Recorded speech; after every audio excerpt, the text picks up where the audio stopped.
अस्सलामुअलैकुम friends, welcome to my channel novel कहानी। कैसे हैं आप लोग? उम्मीद है आप लोग खैरियत से होंगे। आज हम शुरू करेंगे ज़िंदगी तेरे नाम की छठी केस। तो चले जल्दी से शुरू करते हैं। शुरू करने से पहले मेरे चैनल को लाइक और सब्सक्राइब ज़रूर कर दीजिएगा। घबराने की ज़रूरत नहीं है, वो अब बिल्कुल ठीक है। अल्लाह का बहुत शुक्र है कि सर पर कोई अंदरूनी चोट नहीं लगी, लेकिन वो पहले से बहुत वीक है। ऊपर से खून भी बहुत बह गया है। हमने उनको ड्रिप लगा दी है। अभी आप लोगों को मेक श्योर करना है कि 2 ड्रिप्स ख़त्म होने से पहले वो वहाँ से बाहर ना जा सकें, क्योंकि आपकी पेशेंट को मैं पर्सनली भी जानती हूँ, काफ़ी उतावली सी है। एक जगह टिक कर बैठना बहुत मुश्किल है उनके लिए। बाकी अपनी तसल्ली के लिए मैंने कुछ टेस्ट करवाए हैं अंदलीब के, जिनकी रिपोर्ट्स कुछ घंटों तक आ जाएगी। आप लोग मिल सकते हैं उनसे। डॉक्टर्स उन दोनों के फिक्रमंद चेहरे देखकर तफसील से सारी बात बताती आगे बढ़ गई थी। अंदलीब को ठीक होने का सुनकर अर्जम की रुकी हुई सांसें बहाल हुई थी। चलो क्या हुआ? रामीन के पीछे हटते देखकर अर्जम ने सवालिया अंदाज में उसकी जानिब देखा। नो, मैं बाद में मिल लूंगी अंदलीब से। अभी मुझे कबाब में हड्डी बनने का कोई शौक नहीं है। रामीन शोखी से बोलती कुर्सी पर जा बैठी थी। आज पहली बार अर्जम को उसका अंदलीब के हवाले से छेड़ना अच्छा नहीं लगा था। उसकी लॉजिक पर अर्जम लापरवाही से कंधे उचकाते अंदर की जानिब बढ़ गया था। अंदलीब आंखें मूंदे लेटी थी। वो शायद गुनूदगी में थी। अर्जम उसके आराम के ख्याल से बिना कदमों की चाप पैदा कि बेड के पास जाकर खड़ा हुआ था। अंदलीब का एक हाथ कंबल के अंदर था, जबकि ड्रिप लगा दूसरा हाथ उसके सीने पर धरा था। हर वक्त अर्जम के लिए दीवाना वार मोहब्बत के जज्बात सजाए रखने वाली हेजल ग्रीन आंखों पर इस वक्त घनेरी पलकों के पर्दे गिराए वो अपने मीर के को अपने इतने करीब मौजूदगी से अनजान थी। उसकी सतवा नाक से होते अर्जम की नज़रें अंदलीब की ऊपरी होठ के कटाव पर अटक गई थी। अर्जम को लग रहा था जैसे आज पहली बार वो अंदलीब को देख रहा है। अंदलीब के तीखे नक्कू से सजा हसीन चेहरा अर्जम को अपना मजीद असीर बना रहा था। जैसे जितना वो उसकी जानलेवा जज्बे से दूर रहना चाहता था, उतना ही अब वो बुरी तरह उसका शिकार हो चुका था। मीर अर्जम हैदर के इश्क में पूर पोर डूबी अंदलीब खालिद उसे आखिरकार घुटने टेकने पर मजबूर कर गई थी। अर्जम ने खुद को मजीद बहकने से बचाने के लिए नजरें फेर ली थी, क्योंकि वो अभी अंदलीब पर ऐसा कोई हक नहीं रखता था। शायद अंदलीब बेहोशी में भी अर्जम को खुद पर तवज्जो हटता महसूस कर गई थी। कसमसा कर आंखें खोलते अंदलीब ने जो नाम लिया था, उस पर अर्जम वालेहाना नजरों से अपनी दीवानी को देखने लगा था। अर्जम को अंदलीब की मोहब्बत की इतनी शिद्दत बेचैन कर गई थी। किस कदर सच्ची मोहब्बत थी कि अंदलीब ने उससे अर्जम की बार बार धुतकारने पर भी उसकी मोहब्बत की शिद्दत में कमी नहीं आई थी, बल्कि वो हर बार वो बढ़ती चली गई थी। अर्जम को बहुत सी बातों के इदराक के साथ साथ पहले पछतावे के भी आन घेरा था। मैं इनको कुछ नहीं होना चाहिए, नहीं उसे कुछ नहीं हो सकता। अंदलीब अभी भी इसी हादसे के जेर असर घबराई हुई थी। अंदलीब, कुछ नहीं हुआ मुझे, मैं बिल्कुल ठीक हूँ, देखो तुम्हारे सामने हूँ। अर्जम की आवाज़ पर अंदलीब ने बहुत मुश्किल से पूरी आंखें खोलते अर्जम की जानिब देखा था। उसे अपने सामने अंदलीब की आंखें मुस्कुराई थी, लेकिन अगले ही पल उ, उनमें उदासी सी छा गई थी। अर्जम उसकी आंखों में इन बदलते रंगों से हैरान होता। मीर, बहुत जालिम हो तुम, अब इस तरह मुझे तड़पाओगे? ठीक कहते हो मीर, तुम, मैं बहुत पागल हूँ, जानती हूँ, इतनी खुशकिस्मत कभी नहीं रही। फिर भी तुम्हें सामने देखकर हकीकत का गुमान होने लगा था। बात करने के दौरान अंदलीब की आंखों से आंसू टूट कर तकिए में जज्ब हुए थे। अर्जम को उसी लम्हे खुद पर शदीद गुस्सा आया था, जिसने इस प्यारी सी लड़की को इतना वक्त इस तरह अजियत में मुब्तला किए रखा था। सब उसे ठीक इल्ज़ाम दे देते थे। वो अंदलीब के मामले में बहुत बेहिस रहा था। अंदलीब, तुम्हारा मीर हकीकत में तुम्हारे पास आ चुका है और अब कभी तुम्हें छोड़कर नहीं जाएगा। पहले का तो मैं नहीं जानता, लेकिन अब तुमसे ज़्यादा खुशकिस्मत लड़की कोई नहीं होगी। मैं तुम्हें इतना प्यार दूंगा कि तुम मुझसे दूर जाने के लिए मेरे आगे हाथ जोड़ोगी। अर्जम के आगे होकर उसके नाजुक कपकपाता हाथ अपने मजबूत हाथों में लेते हुए उसे अपने वहाँ होने का यकीन दिलाते आखिरी बार शरारती लहजे में कही थी। अंदलीब बेयकीनी से आंखें फाड़े अर्जम की जानिब देख रही थी। उसे लग रहा था कि वो नशे में है या फिर सामने खड़ा शख्स मीर अर्जम हैदर नहीं है। मीर, ये तुम ही होना लगता है। चोट मेरे सर पर लगी है और असर तुम पर हो गया है।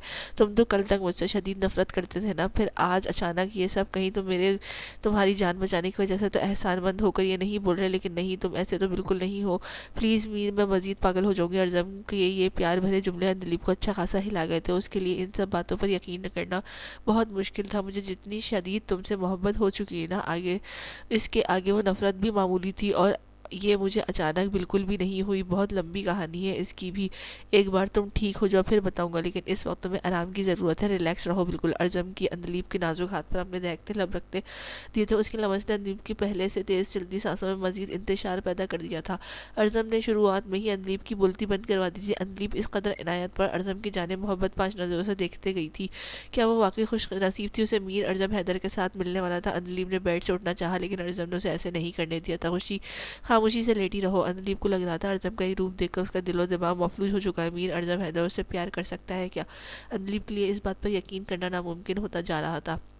अगर वो अर्ज़म की आंखों में वाकई अपने लिए मोहब्बत और फिक्र ना दिखती।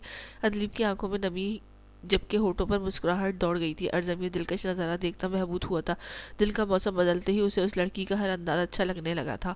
इससे पहले कि अर्ज़म कुछ कहता, दरवाज़ा खोलकर रामीन अदलीब की पेरेंट्स के साथ अंदर दाखिल हुई थी। मेरी बेटी, मेरी जान, तुम ठीक हो ना? मेरी तो जान ही निकल गई थी तुम्हारे एक्सीडेंट की खबर सुनकर। खालिद साहब अदलीब के पास पहुंचकर उसका माथा चूमते हुए बोले। उनके हर अंदाज से परेशानी और फिक्र झलक रही थी। राबिया बेगम भी चेहरे पर मसनूई फिक्र सजाए पास खड़ी हुई थी।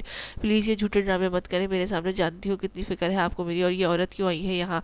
अदलीब उस दिन की लड़ाई के बाद राबिया बेगम की शक्ल देखने की भी रवादार नहीं थी, इसलिए आज उन्हें यहाँ देखकर वापस भड़क उठी थी। अर्ज़म खामोश नज़रों से अपनी शेरनी को देख रहा था, जो इस हालत में भी धारने से बाज नहीं आ रही थी। लेकिन खालिद साहब को अपने सामने शर्मिंदा होता देखकर अर्ज़म रामीन को बाहर आने का इशारा करता वहाँ से निकल गया था। अदलीब की बेकरार नज़रों ने उसकी चौड़ी पुश्त को देखा था। उसे लग रहा था कि शायद अर्ज़म को उसका इस तरह बात करना पसंद नहीं आया, इसी वजह से वो वहाँ से चला गया है।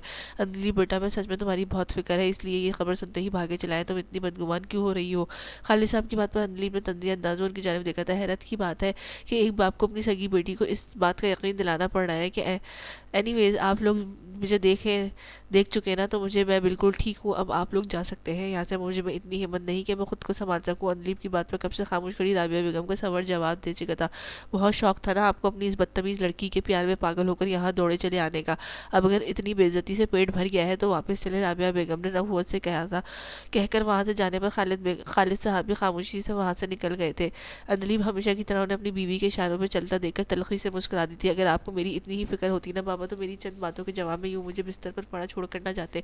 अदलीब ने दुख से सोचा था, मगर फिर अर्ज़म का ख्याल आती है खूबसूरत मुस्कान उसके लबों को छू गई थी। उसने रामीन का मैसेज देख लिया था, जिसमें उसने बताया था कि अर्ज़म को एक बहुत इंपॉर्टेंट काम आ गया है, इसलिए उन्हें वहाँ से निकलना पड़ा। अर्ज़म ये सोचकर मुतमईन होते कुछ टाइम के लिए चला गया है कि अदलीब के पेरेंट्स उसके पास आ चुके हैं, मगर वो ये नहीं जानता था कि अदलीब के पेरेंट्स के आगे उसकी क्या अहमियत थी। अदलीब से अब मज़ीद इतनी देर एक जगह टिक कर बैठना बहुत मुश्किल हो रहा था, इसलिए वह हाथ से ड्रिप निकालते बेड से उठ गई थी। एक बार उसके सर में टीस उठी थी, लेकिन उसने जल्द ही खुद को संभाल लिया था। रूम से निकलकर अदलीब का रुख डॉक्टर अदलिया के ऑफिस की जानिब था, ताकि उन्हें अपने जाने का बता सके। ऑफिस के डोर पर पहुंचकर अदलीब ने दस्तक देनी चाहिए थी, लेकिन अंदर से अपना नाम सुनते वो वहीं रुक गई थी। डॉक्टर अदलिया शायद उसकी कोई रिपोर्ट देख रही थी, जिनके बारे में नर्स ने उनसे सवाल किया था। डॉक्टर साहबा, क्या हुआ? आप अदलीब की रिपोर्ट देखकर इतना परेशान क्यों हो गई हैं? ऐसा क्या आया है इनमें? नर्स की बात पर डॉक्टर ने अपनी पेशानी मलते फाइल उसके सामने कर दी थी। जिंदगी का कोई भरोसा नहीं, कब कहाँ दगा देकर जाए। मुझे तो यकीन नहीं आ रहा ये देखकर कि अदलीब को ब्लड कैंसर है और उसके पास सर्वाइवल के सिर्फ 30% चांसेस मौजूद है। ऊपर वाला भी कैसे कैसे मौतें करता है। आज अगर अदलीब का एक्सीडेंट ना होता और वो यहाँ ना आती तो ये बात कैसे पता चलती?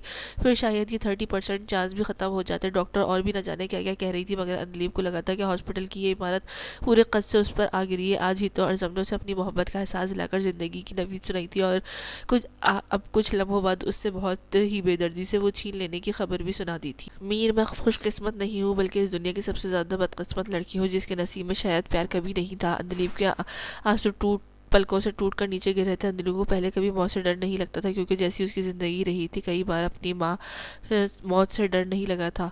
अपनी माँ के बारे में गलत अल्फाज सुनकर, अपने बाप के रवैया देखकर उसका दिल चाहते खुद को ख़त्म कर दे, मगर अब वो जीना चाहती थी अपनी मोहब्बत, अपने मीर के साथ रहना चाहती थी। तो उससे जीने का हक ही छीना जा रहा था। जो भी है, मैं तो हमेशा से ही ऐसी ही दर्द भरी ज़िंदगी गुजारने की आदी हूँ, मगर मैं मीर पर अपनी इस मनहूस ज़िंदगी का साया नहीं पड़ने दूंगी। मैं सोच भी नहीं सकती थी कि मैं कभी भी ऐसा कहूँगी, काश कि मीर तुम जो बोल रहे थे वो झूठ होता, तुम्हें मुझसे मोहब्बत ना हुई होती। लेकिन जो भी है, मुझे तुम्हारी इस मोहब्बत को आगे बढ़ने से पहले यहीं ख़त्म करना होगा। इस दुनिया से जाते जाते मैं दोबारा तुम्हारे दिल में अपने लिए इतनी नफरत भर जाऊँगी कि तुम मेरा नाम भी लेना पसंद नहीं करोगे, और ना ही तुम्हें मेरे मरने का दुख होगा। मैं तुम्हें किसी सूरत दुखी और नाखुश नहीं देख सकती मीर। अदलीब ने अपने चेहरे से बेदर्दी से आंसू पोंछते सोच लिया था कि अब उसे क्या करना है। उसने खुद को मजबूत करते कदम अंदर बढ़ा दिए थे। अदलीब, तुम यहाँ? डॉक्टर अदलिया अदलीब को सामने देखकर गड़बड़ा सी गई थी, मगर अदलीब के बेतासुर चेहरे से उन्हें नहीं लगा था कि अदलीब ने उनकी बातें सुन ली हैं। आओ बैठो, तुम्हारी तबीयत ठीक नहीं है, अभी ड्रिप खत्म हो तो होने देती। तुम पहले ही उठ कर आ गई, कहा था मैंने तुम्हें आराम नहीं आता एक जगह। डॉक्टर अदलिया ने मुस्कुराकर कहते उसे अपने सामने बैठने का इशारा किया था, जिस पर अदलीब ने आगे बढ़ते उनके सामने पड़ी फाइल उठा ली थी। मैं आपकी सारी बातें सुन चुकी हूँ कि मुझे क्या बीमारी है और मेरे पास कितना कम टाइम रह गया है। मामा की बेस्ट फ्रेंड होने के नाते आपने हमेशा मुझे कहा है कि जब भी कोई प्रॉब्लम हो, किसी किस्म की कोई भी हेल्प चाहिए हो, मेरे पास आना। आज तक कभी मैं आपके पास नहीं आई, लेकिन आज मुझे आपसे एक हेल्प चाहिए, क्या आप मेरी मदद करेंगी? अदलीब की बात पर अपनी मरमुआ दोस्त का चेहरा याद आते हुए उनकी आंखें नम हुई थी। बेटा, ये भी कोई पूछने वाली बात है? तुम बोलो तो सही, मैं तुम्हारी मदद करने की पूरी कोशिश करूँगी और इस बीमारी पर दिल छोटा करने की ज़रूरत नहीं है, तुम ठीक हो सकती हो। डॉक्टर अदलिया ने अपनी कुर्सी से उठकर उसके पास आते बोली, आपको मुझसे वादा करना होगा कि मेरी इस बीमारी के बारे में किसी को नहीं बताएंगी, प्लीज़। बहुत जब्त के बावजूद भी अदलीब की आंखों से आंसू बह निकले थे। अदलीब के बाजू पर रखे हाथ उसकी बात सुनकर डॉक्टर अदलिया ने वापस खींच लिया था। अदलीब, ये क्या कह रही हो तुम ठीक हो सकती हो, तुम्हारे पास अभी भी सर्वाइवल के 20% चांसेस मौजूद है। डॉक्टर अदलिया की बात पर अदलीब ने धुक भरी सांस हंसी से उनकी जानिब देखा था। और 80% चांसेस नहीं है। मैं जानती हूँ मेरे पास ज़्यादा वक्त नहीं है, जितना वक्त मेरे पास है मैं उसे यूँ मशीनों में जकड़ कर हॉस्पिटल में नहीं गुजार सकती। प्लीज़ आप मरते हुए इंसान की आखिरी ख्वाहिश पूरी कर दे। डॉक्टर अदलिया अदलीब की बात मानने पर किसी सूरत राज़ी नहीं थी। पूरे 20 मिनट उनके साथ बहस करते आखिरकार वो राज़ी हो चुकी थी। थैंक यू सो मच, मैं आपका ये एहसान कभी नहीं भूलूंगी। अदलीब उनका शुक्रिया अदा करते फाइल उठाती वहाँ से निकल गई थी। अर्शमान अपने ऑफिस में बैठा केस पर रिलेटेड अपनी मातहत की भेजी गई कुछ तस्वीरें देख रहा था जब उसकी नज़र सैम की भेजी गई तस्वीर पर पड़ी थी। ये उसकी बर्थडे वाली तस्वीर थी जिसमें रोहीन उसकी बाहों में किसी गुड़िया की तरह समाई हुई थी। अर्शमान कितने ही लम्हे अकटक रोहीन के हसीन मुखड़े को देखा गया था, वो जो खुद में दुनिया जहाँ की मासूमियत समाये हुए थी। कोई इतना प्यारा और क्यूट कैसे हो सकता है? अर्शमान ने मुस्कुराते अपने दिल से सवाल किया था। कल रात उसका मूड जितना ऑफ था, आज सुबह के वाक़े के बाद उसने कई गुना ज़्यादा खुशगवार हो चुका था। अर्शमान को रिश्ता जोड़ते कभी नहीं लगा था कि जिस रिश्ते की हैसियत वो अपनी ज़िंदगी में सिर्फ एक कागजी हद तक रखता शामिल कर रहा है वो उसके लिए इतना अहम हो जाएगा। उसने निकाह नामे पर साइन करते इस हवाले से खुद को और घर वालों को जो भी बातें कही थी उन सब का बिल्कुल उलट हो चुका था। उसने ना सिर्फ रोहीन से प्यार हो गया था बल्कि वो अब उससे अपना रिश्ता भी पूरी ईमानदारी और सच्चाई से निभाना चाहता था और दिल में तो रोहीन को अपनी बीवी की हैसियत भी दे चुका था। अब उसे जल्द अज जल्द समरीन वाला मामला क्लियर करना था ताकि रोहीन के होठों पर हर वक्त जो फियांसी के नाम चढ़ा हुआ है वो हट जाए। अर्शमान को हर बार रोहीन की नज़रें चुराने पर इतना तो अंदाज़ा हो चुका था कि गड़बड़ उस तरफ से भी है, लेकिन अगर दूसरी तरफ से मोहब्बत ना भी होती तो वो उसे खुद से मोहब्बत करने पर मजबूर कर देता, क्योंकि वो भी एसपी अर्शमान खानदादा था जिसने आज तक ऐसे केसेस सॉल्व किए थे जो तकरीबन नामुमकिन करार दिए गए थे। तो फिर वो तो उसके दिल का केस था, उसे कैसे अधूरा छोड़ सकता था। वो रोहीन के बारे में सोचते अर्शमान के होठों पर बड़ी ही दिल फरेब मुस्कान फैल गई थी। अर्शमान को रोहीन के सताने के लिए एक शरारत सूझी थी जिस पर अमल करते अर्शमान ने मोबाइल से कुछ टाइपिंग करते रोहीन को भेज दिया था जो रोहीन के डिलीवर तो हो चुका था मगर अभी उसने देखा नहीं था।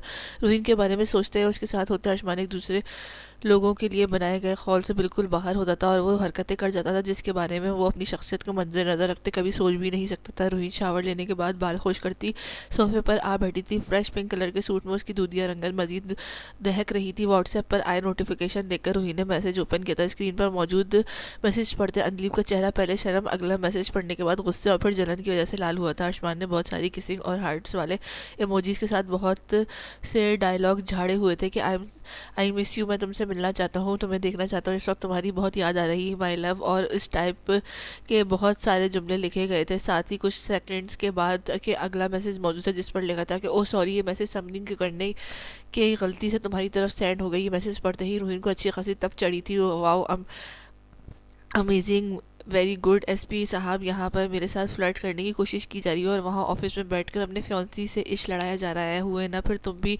टिपिकल ठर की पुलिस वाले। रोहीन को न जाने क्या उसका दूसरा मैसेज देखकर मजीद तब चढ़ गई थी। उसने कुछ देर सोचने के बाद मैसेज टाइप किया था, इट्स ओके। रोहीन के दो लफ्जी मैसेज पढ़कर आयुष्मान की आंखों के पर्दे पर उसका गुस्से से सुर्ख फूला फूला सा चेहरा आ समाया था। वो इस लम्हे रोहीन को देखने की ख्वाहिश शिद्दत से इसके दिल में जागी थी जिसको इग्नोर ना करते अर्शमान ने वीडियो कॉल मिला दी थी। अचानक वीडियो कॉल देखकर रोहीन के हाथ से मोबाइल छूटते छूटते बजा था। अब क्या प्रॉब्लम है इस पुलिस वाले के साथ, मुझे क्यों कॉल कर रहा है? अपनी फियांसी को कॉल करे ना। रोहीन की समझ नहीं आ रहा था कि क्या करे, मगर फिर उसकी भी थोड़ी देर पहले वाला मैसेज याद करके उसने कॉल काटी थी। कॉल क्यों काटी? अर्शमान का फौरन गुस्से के इमोजी के साथ मैसेज आया था, क्योंकि आप फिर से गलती से अपनी फियांसी के बजाय मुझे कॉल कर रहे हैं। रोहीन भी कौन सा उससे कम थी। नहीं, मैं इस बार तुम्हें ही कॉल की है, अटेंड करो। अर्शमान ने उसके चढ़ने पर मुस्कुराते मैसेज टाइप किया था, नहीं करूँगी मैं अटेंड। रोहीन को अब अर्शमान की हरकतों पर गुस्सा आ रहा था। उसे समझ नहीं आ रही थी कि अर्शमान सीरियस है या जानबूझकर उसे सता रहा है, मगर तुमने अब की बार अटेंड नहीं की तो मुझसे बुरा कोई नहीं होगा। तसव्वुर में उसका गुस्से से तपा हुआ चेहरा देखकर अर्शमान की मुस्कुराहट मजीद गहरी हुई थी। एसपी साहब, ये धमकी किसी और को जाकर दीजिएगा, मैं डरने वाली नहीं हूँ। रोहीन ने उसके पहले मैसेज में की गई गुस्ताखी किसी सूरत माफ़ करने को तैयार नहीं थी। अच्छा तो तुम नहीं डरती मुझसे? ये बात आज रात फेस टू फेस बोलना मेरे सामने तो मानूंगा, और साथ ही तैयार है ना मेरी बात ना मानने की सज़ा के लिए भी? डियर वाइफ, अर्शमान की वॉइस मैसेज में दी गई धमकी रोहीन को अच्छे खासे पसीने छुड़ा गई थी। अभी तो वो बहादुर बनी उसे जवाब जवाब दे रही थी, लेकिन अरशमान की पुरतपिश नज़रों से ही उसकी सारी हवा निकलती जा रही थी। उस साहिर ने आंखों से देखकर बात करना तो बहुत मुश्किल था, उसके लिए अरशमान शायद ऑफलाइन हो चुका था। रोहित ने रात को देखे जाने का सोचते रिलैक्स होना चाहा था, मगर उसकी सोचें बार बार अरशमान खानज़ादा की जाती उसकी धड़कनों को मामूल पर आने ही नहीं दे रही थी। अंधलीब ने रामीन को मैसेज कर दिया था कि वो लोग अब हॉस्पिटल ना जाएं। अंधलीब अपने पेरेंट्स के साथ घर आ चुकी थी और वो इस वक्त किसी का भी सामना करने की पोजीशन में नहीं थी। अंधलीब ने घर आकर खुद को रूम में बंद कर दिया था और अपने जब्त खोती फूट फूट कर रोती थी। क्यों होता है हमेशा मेरे साथ ऐसा, क्यों हमेशा मैं ही खाली दामन रह जाती हूँ। अल्लाह जी, ये क्या मैं और कितनी बुरी हूँ कि अच्छी ज़िंदगी गुजारने में मेरा कोई हक़ नहीं। पूरी ज़िंदगी नफ़रतें सहते सहते गुजार दी और अब जब मोहब्बत ने मेरी ज़िंदगी में कदम रखा तो मुझसे ये ज़िंदगी ही छीनी जा रही है। अगर यही होना था तो मेरे साथ तो मीर को क्यों भेजा आपने मेरी ज़िंदगी में, क्यों मेरी आंखों में हसीन ख्वाब सजने दिए। अगर उन्हें बाद में नोच ही लेना था तो अंधलीब ज़ारो कतार रोती अपने रब से शिकवा गिराती जब उसके रूम के दरवाजे पर दस्तक के साथ साथ मुलाजमा की आवाज़ आई। बीबी जी, आपकी दोस्त रामीन और उनके भाई आए हैं, आपसे मिलना चाहते हैं। मुलाजमा की बात पर अंधलीब ने दर्द के एहसास से अपनी आंखें ज़ोर से मींची थी। जिस शख्स से एक झलक देखने को पागल होती रहती थी, आज वो जब उसकी दहलीज पर खुद चलकर आया था तो अंधलीब उससे मिलने से लाचार थी। उन्हें बोल दो मैं मेडिसिन लेकर सो रही हूँ। अर्ज़म हैदर से मिलने से इनकार करता अंधलीब के दिल के हज़ार टुकड़े हुए थे। वो अपने मोबाइल पर आए रामीन के मैसेज पढ़ चुकी थी, जिसमें उसने अंधलीब की एक्सीडेंट पर अर्ज़म की बेचैनी और बेकरारी की दास्तान सुनाई हुई थी कि कैसे अर्ज़म हैदर जैसे ही बेहिस इंसान ने उसे खून में लथपथ देखा, अपना जब्त खो दिया था। अंधलीब कारपेट पर बैठकर बेड पर बाजू फोड़ करके रखे उन पर सर्दी आंखें मूंदे हुए थी जब उसका मोबाइल बज उठा था। रोहिन का नंबर स्क्रीन पर जगमगाता देखकर अंधलीब ने कॉल काटनी चाही थी, मगर वो ऐसा नहीं कर पाई थी। अंधलीब, रामीन से पता चला तुम्हारा एक्सीडेंट हुआ, अब कैसी तबीयत है तुम्हारी, तुम ठीक हो? रोहिन ने छूटते ही सवाल किया था। उसके लहजे में परेशानी और फिक्र साफ महसूस की जा सकती। हाँ रोहिन, मामूली सा एक्सीडेंट हुआ था, सर पर हल्की सी चोट आई है, लेकिन अब मैं बिल्कुल ठीक हूँ। अंधलीब ने अपनी आवाज़ को नॉर्मल रखने की पूरी कोशिश की थी, लेकिन कद मकाबिल भी वो इंसान थी जो इसकी रग रग से वाकिफ थी, जिससे अंधलीब चाह कर भी कुछ छुपा नहीं पाई थी, मगर किसी भी तरह उसे ये बात छुपानी थी। रोहिन से, अंधलीब रो रही हो क्या, क्या हुआ है तुम्हें, बताओ मुझे। रोहिन अंधलीब की आवाज़ में घुली नमी महसूस कर गई थी और वो बहुत ज़्यादा परेशान हो उठी थी। वो अंधलीब को अच्छे से जानती थी कि छोटी छोटी बातों पर वो कभी नहीं रोती थी। ज़रूर कोई सीरियस बात हुई है। नहीं, मैं रो तो नहीं रही, बस थोड़ी इमोशनल हो गई हूँ। दरअसल अर्ज़म ने मेरी मोहब्बत पर यकीन करते मुझे मुस्बित जवाब दे दिया और अब वो मुझसे नफरत नहीं करता बल्कि बहुत मोहब्बत करता है। उनके अपने रोने के बारे में कोई मामूली रीज़न देकर वो बिल्कुल भी रिलैक्स नहीं कर सकती थी, इसलिए उसने ये बात बोल दी थी, जिसे बोलने के दौरान आंसू लड़ियों की तरह उसकी आंखों से टूट कर गिर रहे थे। तो जल्दी लड़की, इसमें रोने की क्या बात है, ये तो बहुत खुशी की बात है, तुम्हें तो बहुत खुश होना चाहिए। रोहिन, अंधलीब की बात सुनकर उसके लिए बेपनाह खुशी हुई थी। हाँ तो मैं बहुत खुश हूँ, बताया तो है तुम्हें। इतनी बड़ी खबर सुनकर थोड़ी इमोशनल हो गई थी। अंधलीब ने बहुत दिक्कत से मुस्कुराते से जवाब दिया था। अंधलीब, तुम सच कह रही हो ना, सिर्फ यही बात है ना? रोहिन न जाने क्यों मुतमईन नहीं हो पा रही थी। उसे अंधलीब की आवाज़ में सच्ची खुशी का अंसर नापैद लग रहा था। उसे महसूस हो रहा था जैसे अंधलीब उससे कुछ छुपा रही है। अंधलीब का दिल चाहता कि अपने अंदर का सारा गम अपनी अजीज दोस्त के सामने रख दे, जो इतने दूर से भी उसका दुख और परेशानी समझ रही थी। रोहिन, और कैसे यकीन दिलाऊं मैं तुम्हें, सच में यही बात है। अंधलीब का मखसूस ना सुनते रोहिन मुस्कुराते किसी हद तक मुतमईन हुई थी और कुछ देर बातें करके फ़ोन रख दिया था। अंधलीब के फ़ोन कान से हटाते जैसे ही स्क्रीन पर नज़र पड़ी, वहाँ अर्ज़म की रोहिन से कॉल के दौरान 3 बार बेल्स और एक मैसेज आया हुआ था। मुझे समझ नहीं आ रहा तो मुझे इग्नोर क्यों कर रही हो, मगर जो भी है मैं ये एड्रेस सेंड कर रहा हूँ, ठीक शाम 7 बजे तुम्हें वहाँ पहुँचना है। मज़ीद उल्टी सीधी हरकत करके मुझे गुस्सा दिलाने की कोशिश मत करना, शराफत से यहाँ पहुँच जाना। तुम शायद अभी ठीक से मेरे गुस्से से वाकिफ़ नहीं हो। मुझे अपने इग्नोर किया जाना बिल्कुल भी पसंद नहीं है और स्पेशली तुम्हारा इग्नोर करना तो किसी सूरत बर्दाश्त नहीं कर सकता। अर्ज़म का मैसेज पढ़कर अंधलीब ने अपना सर पकड़ लिया था। जिस चीज़ से वो भागना चाह रही थी वो क़यामत ख़ेज़ लम्हा उसके सर पर था। कैसे सामना करेगी वो, अर्ज़म का क्या कहेगी। उसे मुसलसल टेंशन लेने की वजह से अब अंधलीब का सर एक बार फिर शदीद किस्म के दर्द से फटने लगा था। मैं जाऊँगी, ज़रूर जाऊँगी, मैं तुम्हारी मोहब्बत मेरे नसीब में नहीं है, तुम्हें मुझसे एक बार फिर नफरत करनी होगी। मैं इतनी कमज़ोर नहीं हूँ, इस तरह हिम्मत नहीं हार सकती। मुझे मीर के सामने पहली अंधलीब की तरह मजबूत रहना होगा। अंधलीब अपने आंसू पोंछती अपने आप को आने वाले हालात फेस करने की हिम्मत दिलाती उठ खड़ी हुई थी। कैसे हो एसपी साहब, मुझे डबल क्रॉस करके अच्छा नहीं किया तुमने। अरशमान ने अनजान नंबर से कॉल रिसीव की थी, मगर आगे से उस्मान नज़ीर की आवाज़ सुनकर वो बदमज़ा सा हुआ था। उसका इशारा रोहिन से अरशमान के निकाह की तरफ था। इतनी जल्दी घबरा गई, ये तो अभी शुरुआत है, अब आगे तुम्हें हर काम में ऐसे ही मुंह की खानी पड़ेगी। अरशमान जहरखंद लहजे में बोला था। आगे की भी देखी जाएगी एसपी साहब, अभी फ़िलहाल जो मैंने तुम्हारे लिए सरप्राइज़ तैयार किया है उससे तो निपट लो। उस्मान नज़ीर की बात पर उस्मान के माथे पर बल आए थे। क्या बकवास कर रहे हो, क्या किया है तुमने? अरशमान का दिल चाहा था अभी जाकर उस खबीस इंसान को ख़त्म कर दे। ज़रा आज की ताज़ा न्यूज़ तो देखो। अब देखता हूँ मैं तुम्हारी बहादुरी जैसे अपने काम में मैदान मारते हो, क्या आज अपनी निजी मामले में भी ऐसा कर पाओगे? हाँ हाँ, तुम्हारा खानदान एक बदनाम ज़माना शख्स की बेटी को बहू बनाने के लिए कभी तैयार नहीं होंगे और फिर तुम्हें उस लड़की को छोड़ना ही पड़ेगा। और मेरे लिए उस्मान नज़ीर बहुत खुश था क्योंकि वो अरशमान और रोहिन का निकाहनामा हासिल करने में कामयाब हुआ था, मीडिया तक पहुँचा चुका था ताकि ये बात हर जगह फैल जाए और अरशमान को अपने घर वालों के प्रेशर में आते रोहिन को छोड़ना पड़े। बकवास बंद करो अपनी। मैंने कहा था तुम्हें अपनी गंदी ज़बान से मेरी बीवी का नाम मत लेना। अगर तुमने अब जो हरकत की है देखना अब मैं क्या हाल करता हूँ तुम्हारा। मेरे कहर को आवाज़ देकर अच्छा नहीं किया तुमने, बहुत बुरा असर होगा अब तुम्हारा मेरे हाथों। अरशमान उसकी बात पर इतनी ज़ोर से दौड़ा था कि उस्मान नज़ीर को अपने कान के पर्दे फटते महसूस हुए थे। फ़ोन बंद कर दिया और उस अरशमान की नज़र टीवी स्क्रीन पर चलती खबर पर टिक गई थी जहाँ उसके और रोहीन के निकाह की खबरें आम हो चुकी थी। उसके साथ ही अरशमान के मोबाइल पर फैमिली और फ्रेंड्स की जानिब से कॉल्स और मैसेजेस मौसूल होने लगे थे। अरशमान कुछ देर अपनी कटपुटी मसलते खुद को रिलैक्स करने के बाद उठ चुका था। रोहीन अंदलीब से बात करने के बाद लाउंज में आ बैठी थी। बोरियत के एहसास से बचने के लिए उसने टीवी ऑन किया मगर वहाँ चलती न्यूज़ देखकर रोहीन का दिमाग चकरा गया था। अरशमान को सब घर वालों को पता चल जाएगा, वो कैसे फेस करेंगे अपनी फैमिली को। रोहीन को अरशमान की बहुत फिक्र हो रही थी, जैसे उसकी वजह से अब न जाने क्या क्या फेस करना था। रोहीन ने 2-3 बार अरशमान का नंबर ट्राई किया था रोहीन, लेकिन वो रिसीव नहीं कर रहा था, जिस वजह से रोहीन परेशानी में मजीद इजाफा हो गया था। अंदलीब ने अपने अंदर का दुख छुपाकर चेहरे पर खूबसूरत मुस्कान सजाए अज़म के बताए गए एड्रेस पर कदम रखा था जो अंदलीब का फेवरेट रेस्टोरेंट था। हॉल के अंदर कदम रखते ही अंदलीब की आंखें वहाँ की खूबसूरती देखकर खैरा हुई थी। पूरा हॉल वाइट कलर के फ्लावर से सजा हुआ था। हॉल के बिल्कुल सेंटर में क्लोथर टेबल के पास अंदलीब को अज़म ब्लैक 3 पीस में मलबूस अपनी बेपनाह मर्दाना वजाहत के साथ खड़ा नजर आया था। जो मोहब्बत पाँच नज़रों से उसे देखता अंदलीब का दिल धड़का गया था। अंदलीब अपने भारी होते कदम उठाती बहुत मुश्किल से उस तक पहुंची थी। अज़म के करीब पहुंचकर अंदलीब का दिल चाहता उसके चौड़े मजबूत सीने में समाते अपने हर दर्द बयान कर दे। उसे बताया कि अंदलीब ने दीवानगी की आखिरी हदों तक जाकर उसे चाहा है। शायद इतना कभी किसी को नहीं चाहा होगा जितना उसने अपने मीर से इश्क किया था। अरज़म की नज़रें अंदलीब पर ही टिकी हुई थी जो आज फिर पहले दिन की तरह ही टाइट पैंट शर्ट में मलबूस बिना दुपट्टे के अपने वजूद की तमाम रोनाइयाँ वाज़ेह की हुई थी। अरज़म को अंदलीब के अंदाज और हुलियों को देखकर कुछ अजीब सा गैर मामूलीपन महसूस होता ही अंदलीब उसे सुबह अपने किए जाने वाले इकरार से खिल उठने वाली अंदलीब से बहुत मुख्तलिफ लगी थी। अरज़म ने बिना अंदलीब को उसके हुलिये पर झड़कते अपना कोट उतारकर उससे गिर्द उड़ा दिया था। वो इस लड़की को दिल से अपना मान चुका था तो उसकी हिफाजत करना, उसकी नादानियों पर पर्दा डालना अब उसकी जिम्मेदारी थी। वो दोनों आमने सामने खड़े एक दूसरे को देख रहे थे। अरज़म को इस उसके हर अमल से अंदलीब का दिल बेचैन हुआ था क्योंकि वो जानती थी कि अभी उसके कहे जाने वाले अल्फाज अरज़म को कितनी तकलीफ पहुंचाने वाले थे। अरज़म ने मुस्कुराकर मोहब्बत से उसका नाजुक हाथ थाम लिया था। अंदलीब खालिद, मैंने बिल्कुल भी नहीं सोचा था कि कभी मुझे तुमसे इतनी शदीद मोहब्बत भी हो सकती है। मेरा दिल तो न जाने कब से तुम्हारी मोहब्बत की सदाकत पर ईमान ला चुका था।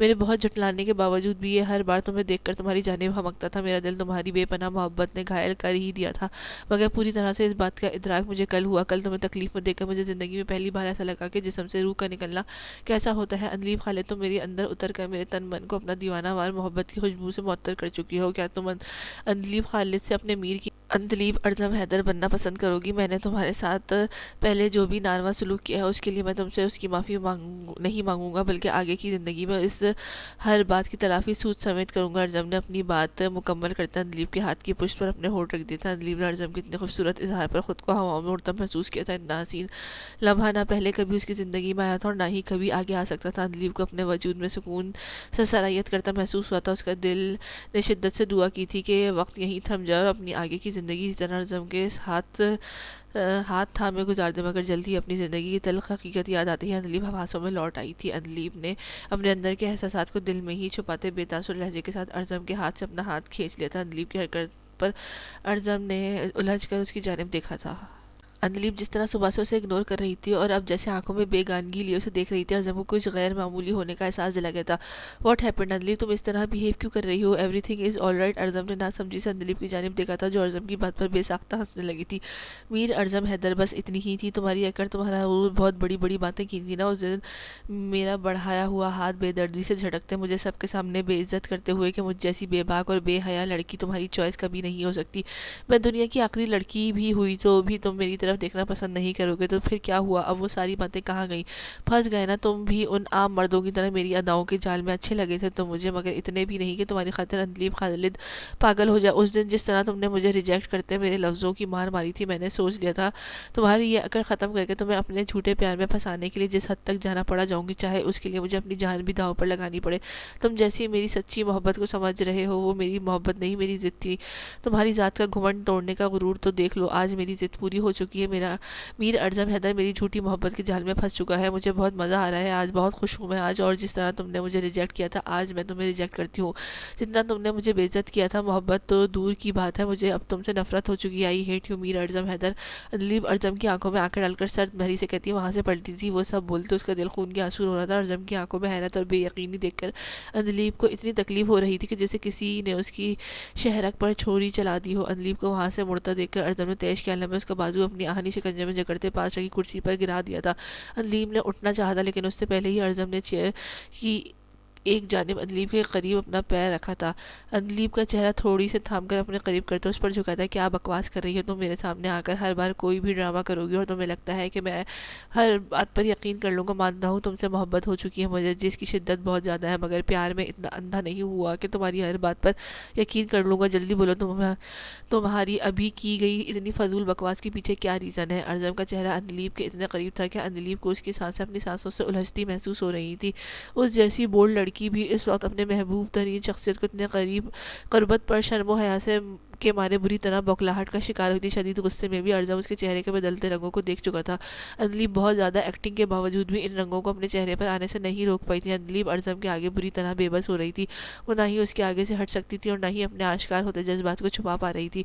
अर्ज़म के इतना करीब था कि अगर वो ज़रा सा भी हिलती तो उसका चेहरा अर्ज़म के चेहरे से टकरा जाता और उस वक्त वो ऐसी कोई क़यामत अफोर्ड नहीं कर सकती थी। मैं इस बार कोई ड्रामा नहीं करी, बिल्कुल सच कह रही हूँ, जाने दो मुझे यहाँ से, मैं यहाँ सिर्फ यही बताने आई थी। अदलीब अर्ज़म की आंखों में देखने से इज्तनाब बरतती बोली। अर्ज़म की गर्म सांसों से उसे अपना चेहरा झुलसता हुआ महसूस हो रहा था। वो उसकी नज़रों से ओझल हो जाना चाहती थी। उसे लग रहा था अगर वो मज़ीद इसी पोजीशन में अर्ज़म के करीब रही तो ज़रूर पिघल जाएगी, जो कि वो किसी सूरत नहीं होने देना चाहती थी। अगर ये सब ड्रामा नहीं है तो यूँ चोरों की तरह यहाँ वहाँ देखते नजरें क्यों चुरा रही हो। जैसे हमेशा मेरी आंखों में आंखें डालकर मोहब्बत का इजहार किया, वैसे ही इनमें देखकर अब अपनी नफरत का इजहार करने की हिम्मत नहीं है। तुम्हें मुझे पागल बनाने की कोशिश मत करो। कोई भी इंसान सिर्फ अपनी जिद पूरी करने के लिए किसी और की मौत अपने सर नहीं ले सकता। अर्ज़म को अब की बार अदलीब के चेहरे को अपने दोनों हाथों में थाम कर उसे अपनी आंखों में देखने में मजबूर कर दिया था, जहाँ नमी का हल्का सा शायबा मौजूद था, जैसे वो अपने आंसुओं को कंट्रोल करने की कोशिश कर रही हो। मुझ में हिम्मत है तुम्हारी आंखों में आंखें डालकर देखने की, मैं ड्रामा नहीं कर रही मीर अर्ज़म हैदर। मैं तुमसे सच में तुमसे मोहब्बत नहीं करती और मैं बाकी इंसानों की तरह बिल्कुल नहीं हूँ। मेरे लिए मेरी जिद पूरी करना ज़िंदगी और मौत से भी कहीं ऊपर है और तुम्हें अपनी झूठी मोहब्बत का यकीन दिलाने के लिए मैंने ये सब किया। अदलीब ने अंदर से कमज़ोर पड़ने के बावजूद भी अपने लहजे को पुख्ता और अटल रखा था, मगर अदलीब की बात की नफ़ी करता उसकी आंखें अर्ज़म को उसका जवाब दे गई थी। मेरी सोच से भी कहीं ज़्यादा पागल लड़की हो तो मैं नहीं जानता ये फजूल किस्म का कौन सा नया फतूर तुम्हारे दिमाग में समा गया है, मगर जो भी है तुम्हें मैं 3 दिन का टाइम दे रहा हूँ। अपने इस पागल दिमाग का इलाज करो, वरना बाद में मेरा तरीका शायद तुम्हें पसंद आए। अर्ज़म अदलीब को आज़ाद करता उसके ऊपर से हट गया था, जिस पर अदलीब एक लम्हे की देर किए बिना वहाँ से उठती बाहर की जाने पड़ गई थी। वो जल्द अज जल्द अर्ज़म की बोलती नज़रों से गायब हो जाना चाहती थी, लेकिन चंद कदम चलकर ही उसे फिर रुकना पड़ा था, जिसकी वजह से अपना हाथ एक बार फिर उस दुश्मन जहाँ की गिरफ्त में आ जाना था। अर्ज़म की जानलेवा कुर्बत और शिद्दत भरे लमस पर उसकी सांसें बिखरी हुई थी और धड़कनों की रफ्तार का शुमार लगाना ही मुश्किल हो रहा था कि एक बार फिर अर्ज़म की गिरफ्त पर अदलीब को अपनी जान मुश्किल में पड़ती महसूस हो रही थी। जब वो उसकी तरफ देखा भी नहीं था तो उसकी तवज्जो हासिल करने के लिए वो न जाने क्या क्या हरकतें कर जाती थी, और हाल जब वो खुद करीब आ रहा था तो अदलीब के लिए अपनी धड़कनों को संभालना मुश्किल हो रहा था। इससे पहले कि अदलीब पलटती अर्ज़म में एक झटके से अपनी जानिब खिंचाता, जिसके नतीजे में अदलीब सीधे अर्ज़म के मजबूत सीने से जा टक रही थी। उसके दूर होने से पहले ही अर्ज़म उसके गिर्द बाजू हायल कर चुका था। मैं हर जज्बा बहुत ही ईमानदारी से निभाने का आदी हूँ। पहले जब तुमसे नफरत की थी तो उसमें पूरे दिल से निभाया था, और अब मोहब्बत जिसकी शिद्दत बाकी सब जज्बों से कई गुना ज़्यादा है। सोच लो उसको निभाने के लिए मैं किस हद तक जाऊँगा। पहले तुम्हारे ना होने से कोई फ़र्क नहीं पड़ता था, मगर अब तुम्हारे खुद से दूर जाने के तसव्वुर भी नहीं कर सकता और ना ही तुम्हें ऐसा करने दूंगा। मेरी मामूली सी नफरत की झलक देखकर तुम कुछ हद तक तो मेरे मजाज से वाकिफ हो गई होगी, लेकिन यूँ समझ लो ये सिर्फ एक ट्रेलर था, मेरी मोहब्बत की पूरी पिक्चर देखना भी बाकी है। मुझे पूरा यकीन है तुम झूठ बोल रही हो, लेकिन फिर भी अगर ये सिर्फ मोहब्बत का नाटक भी था तो अब तुम मेरे दिल में मोहब्बत का बीज बो चुकी हो। अब तुम मुझसे नफरत करो या मोहब्बत रहना तो मेरे पास मेरे साथ ही होगा, क्योंकि ज़िद में मैं तुमसे भी कहीं ज़्यादा आगे हूँ। हाँ, ये बाद में डिसाइड करूँगा कि अगर वाकई तुम झूठ बोल रही हो तो तुम्हारे इस धोखे की क्या सज़ा तजवीज़ करूँ। एनीवेज तुम जितना मर्जी नाटक करो, तुम्हारी आंखें सारी सच्चाई बयान कर रही हैं। इन हैज़ल ग्रीन आंखों की ये बात बहुत अच्छी है कि ये कभी झूठ नहीं बोलती। अर्ज़म ने अपनी बात ख़त्म करते झुककर अंजलि को दोनों आंखें चूम ली थी। अब तुम्हारे करीब तभी आऊँगा जब तुम मुकम्मल तौर पर मेरी मलकियत में आ जाओगी, और हाँ, अगर आज के बाद मैंने तुम्हें इस बेहुदा लिबास में देखा तो अच्छा नहीं होगा। अर्ज़म अंजलि को अपने कोट से अच्छी तरह कवर करता, उसके अपने हिसार में आज़ाद करता, 2 कदम पीछे हटाता। अर्ज़म की बात सुनकर उसके होठों के मरहम अपनी आंखों पर महसूस करता। अंजलि से चंद कदम चलना भी दुश्वार हो चुका था। न जाने कितनी हिम्मत जमा करके वो जल्दी से उसकी आंखों से ओझल हुई थी पागल लड़की। अर्ज़म उसे दूर जाता देखकर हौले से बड़बड़ाया था, वहीं चेयर पर ढेर हो गया था। उसे ये बात अच्छा खासा उलझने में मजबूर करी थी। आखिर अंजलि को हुआ क्या? वो ऐसा बिहेव क्यों कर रही है?